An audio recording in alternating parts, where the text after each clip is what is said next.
of energy was really shifting. So I didn't think that what I was going to say was going to be very appropriate in the near future.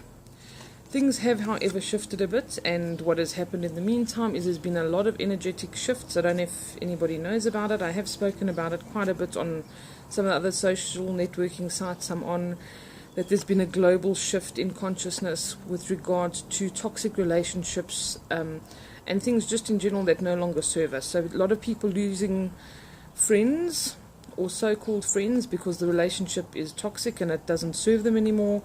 A lot of people leaving their jobs because it's become intolerable and they're just not being paid their worth, or they're not seeing any value in it anymore, or they've been called to do something that is of a higher purpose. So that's also what I want to talk about today. You know, I did a reading yesterday on just a general reading for the new moon in Pisces, 6th of March. And in that reading came up one card that I said is seemingly unrelated. And it's actually very relevant. And that's what I want to talk about today. It sort of ties in with the whole empath story. And it was the card that was called Healing Heart. It says, "You are a powerful healer. Keep up the great work." Okay, so I don't know if you remember, if you looked at my reading yesterday, or you remember seeing this card, and I said that, you know, this is quite relevant, and no one knows better than you do how to heal yourself and what you need. So, you know, speaking to your higher self, sitting, meditating, can really reveal the things that you need to focus on and that you need to heal within yourself. And a lot of the time, this is by getting in touch with those empathic feelings, and we all, to some degree, are empaths. Some people, okay, do seem completely switched off and they still need to get there. They've maybe blocked themselves off for certain reasons. There could be emotional trauma, whatever the case is.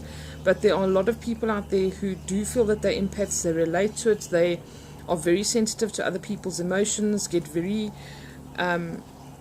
overwhelmed in crowds, etc. So that's sort of what defines an empath. And what I wanted to talk about today is a lot of people, I think, are leaning towards wanting to become healers and wanting to do something good or something positive, and are drawn towards their true calling. What am I meant to do here? You know, why am I doing this shitty job that I'm in? Why am I getting paid less than I'm worth? Why do I have to struggle and I hate to get up in the morning? You know, that's not what life's about. And I think there is definitely a consciousness shift where people are realizing this. They're not just accepting their lot in life and saying, oh, well, I have to do it because that's what you do. And, you know, work, eat, sleep, that's what life's about. People are saying, hey, wait a minute, that's not what life's about. Life's here to be enjoyed and lived, and they're starting to remember. It's not even realizing, it's remembering that that's what life is about. So what I wanted to say today was, you know, people are, I think, from what I've picked up, are looking for answers on how can I become a healer? How can I help? How can I bring change? And it doesn't involve any weird stuff. You don't have to go and take a Reiki class. You don't have to have a crystal ball or light incense or meditate. Okay, I do highly recommend meditation because it brings you more in touch with yourself and the source energy, God, whatever you want to call it, and it quietens your mind. And when you quieten your mind, a lot of information comes through, and ideas and inspiration and creativity, all the good stuff. However, in order to be a healer, you don't have to become a Reiki practitioner or a massage therapist or anything like that. You can heal and help by just being kind to each other, by following your true purpose. That's something that's very important that I want to bring up. It's something that I did. I left a corporate environment to be where I am right now. I took a huge dip in salary. I had to sell my house. A lot of stuff happened for me, and I wouldn't change it for the world. I wouldn't change it for the world. And it's not because of gratification that comes from helping people or a naughty badge. It is doing what you really, really love, and doing it with such love and passion that it's well received, and people don't mind taking out the time to speak to you, or don't mind paying for your services. If you used it, for an example, as a mechanic, if a mechanic becomes a mechanic because he truly loves his job, then it will be effortless for him. He will want to get up and go to work in the morning. The quality of his work will be outstanding. He will work with integrity, and people will see that. They'll see his drive and how he thrives in that environment and how he loves what he does, and they will happily pay for his services. The whole mindset that we have these days where, I feel shortchanged, I shouldn't have paid that, I'm paying that guy half, he didn't do a very good job. All of that will fall away. If every person, and I know this is idealistic, but we're not far from it, and that is where your true happiness comes from. If every person does what they are truly meant to do, what truly calls them, what they feel inside they are passionate about, and what they would love to do, this is what will happen. There's a saying that says, if you do what you love, you will never work a day in your life. It comes to you easily. You love it. You thrive on it. And you thrive in that environment. And the people that are receiving your services, whatever they may be, you could be a plumber, you could be a hairdresser. If you love it, you're going to do a great job. And your spirit's going to be in it. And you're going to have a positive attitude. And you're going to be well received and received a positive attitude back. And people are going to say, you know what, you did such a great job. Thank you. I'll give you an extra 20 for that.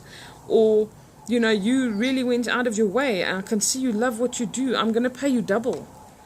People, the whole mindset will change where people are so stingy with their money or with their time or with offering service to another human being, that if we're all in the right jobs, doing what we're really good at, what resonates with us, what our purpose is, why we're here, everything will just fall into place, and everybody will have money because everyone will be paid their worth because people are happy to pay.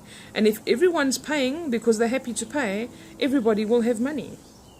So that is how you can offer healing as well on a global scale. You don't have to open a small practice and do something, and it has to be in holistic healing or whatever the case is in order to be branded a healer or become a doctor or a dentist. You can do what you love, whatever makes you tick. You can become an artist and send that out into the world, and people are going to say, wow, this is amazing, because it's what truly drives you, what you love, and that will shine through, and automatically that will just be reciprocated all the time.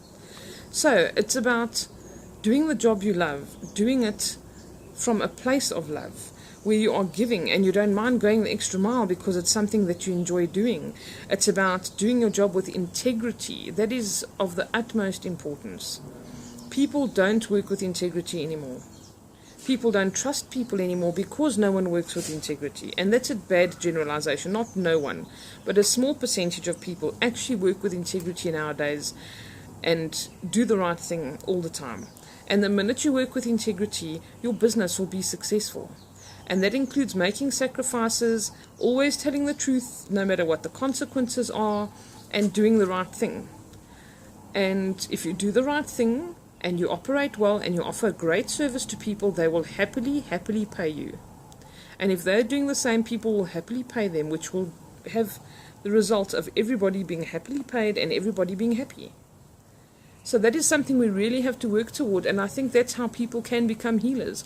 You can heal the environment around you by doing what you love, doing it with a good heart, doing it with integrity, giving people your all. And if you are not in a position to do something like that, then all you have to do is maybe listen to somebody. Offer an ear to someone who has a bit of a crisis or is feeling a bit down that day. Just listening to somebody could prevent a suicide, could help on so many levels that you don't even realize the difference you make in somebody's life. Giving a little bit of your time, making a meal for somebody, that is healing. That does so much good for your soul and for theirs as well. On that note, though, something I was going to